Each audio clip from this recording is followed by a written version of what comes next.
देखिए हमारे यहाँ जब संत आए ब्राह्मण आए, हमको द्वार में जाकर के स्वागत करना चाहिए।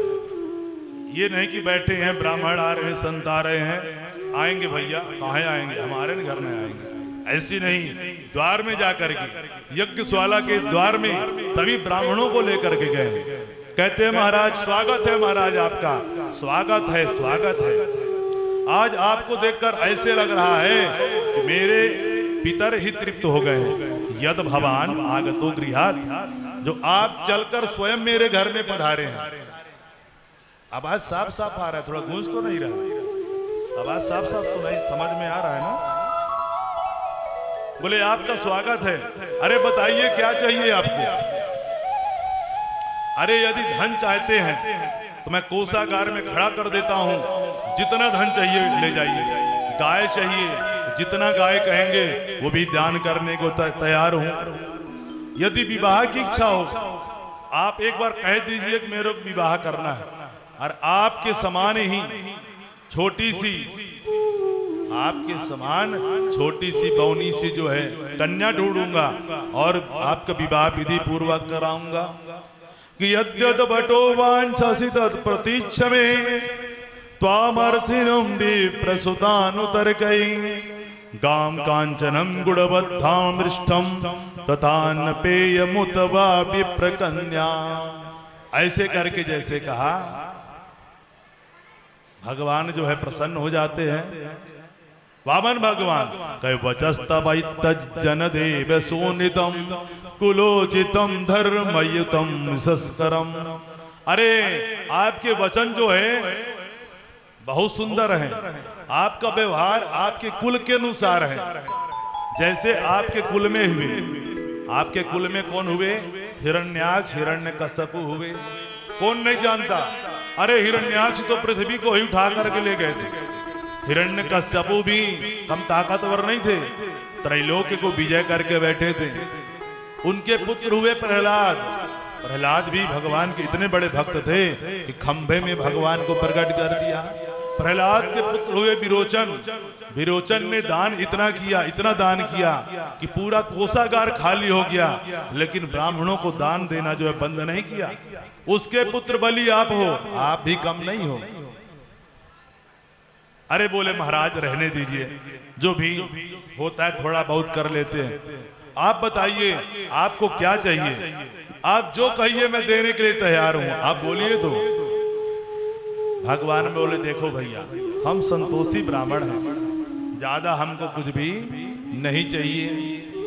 ज्यादा दान लेने से भी ब्रह्म तेज क्षीण होता है। जितनी आवश्यकता है हम उतना ही लेंगे। यदि आप देना चाहते हैं तो पदानी त्रीणि दैत्येंद्र सम्मितानि पदा मम। अरे मेरे छोटे छोटे चरण में 3 चरण भूमि नाप के दे दो। कितना? 3 चरण। जैसे 3 चरण भूमि मांगा, बलि अट्टहास करके हंसने लगा। हाँ कि अरे क्या कहते हैं कि अहो ब्राह्मण दायाद वाचस्ते वृद्ध सम्मता तम बालो बलिसमधि स्वार्थम प्रत्यबुधो यथा। अरे ब्राह्मण, तू तो बातें इतनी बड़ी बड़ी कर रहा था अभी कि ऐसे लग रहा था कि तू महाज्ञानी है, और बातों तो बुड्ढो जैसी कर रहा था। अरे लेकिन मांगने की बात आई तो वही बचकानी बातें कर रहा है। 3 चरण भूमि क्या करेगा लेकर के? अरे ब्राह्मण फिर से मांगो। अरे तुमको पता नहीं है तुम किसके सामने खड़े हो? राजा बलि के सामने। राजा बलि के सामने खड़े हो। अरे राजा बलि से एक बार जो राजा बलि के सामने जो एक बार हाथ फैला लेता है ना, दोबारा उसको जीवन में कभी हाथ फैलाने की आवश्यकता नहीं पड़ती। अरे ब्राह्मण फिर से मांगो, जो भी कहोगे मैं तुमको देने को तैयार हूं। लेकिन वामन भगवान बोले कि हमको कुछ नहीं चाहिए, हमने कह दिया संतोषी ब्राह्मण है, आपको देना है तो बताओ, नहीं हम चलते हैं। बोले भैया ठीक है, आपको जहां पे नापना है नाप लो। बोले ऐसे कैसे नाप लें? अरे ऐसे कैसे नाप लें? बोले कैसे मतलब? बोले पहले संकल्प करिए तब नापेंगे। जब संकल्प की बात करी, शुक्राचार्य जी महाराज को संदेह हो गया कि छोटा सा बच्चा इतनी बड़ी बड़ी संकल्प की बातें कर रहा है, कहां से जान रहा है। दिव्य दृष्टि से देखा, देख लिया कि साक्षात भगवान नारायण ही आ गए हैं छलने के लिए। अरे बलि रुक जा रुक जा रुक जा रुक जा, अरे बलि रुक जा मत देना। पता है ये कौन है? बोले कौन है? बोले ये वामन है। बोले ना ये वामन है ना तिरपन है, कौन है? हे सवै रोचने साक्षात भगवान विष्णुरव्ययः कश्यप अदितिर्जातो देवानां कार्य साधकः। अरे ये कश्यप अदिति का पुत्र है, देवताओं का कार्य साधने के लिए तुमको छलने के लिए आया है। अरे 3 चरण में सब कुछ ले लेगा तुम्हारा, इसलिए रुक जाओ। बोला गुरुजी देखो, जब ऐसी बात यदि है तो मेरे तो दोनों हाथ में मोदक हैं, लड्डू हैं। यदि ये साधारण ब्राह्मण होगा तो 3 चरण भूमि नापेगा और चलता बनेगा। और यदि भगवान होंगे विष्णु, आज मैं कितना भाग्यशाली हूं जो पूरे संसार को देता है, आज मैं उसको दूंगा। दोनों हाथ में ही मेरे लड्डू हैं। बोले देखो भैया, किसी के पास कितना भी धन हो जाए ना, लेकिन वो धन को ऐसे बर्बाद नहीं करना चाहिए, एक जगह नहीं देना चाहिए। धन को 5 जगह में बांटना चाहिए। कौन कौन से? कि धर्माय ससेर्थाय कामाय सजनाय च पंचदा विभजन वित्तम इहामूत्र च मोदते। जितना धन कमाते हो उसका पहला हिस्सा कहाँ लगाना चाहिए? धर्म में। 5 भाग में करो।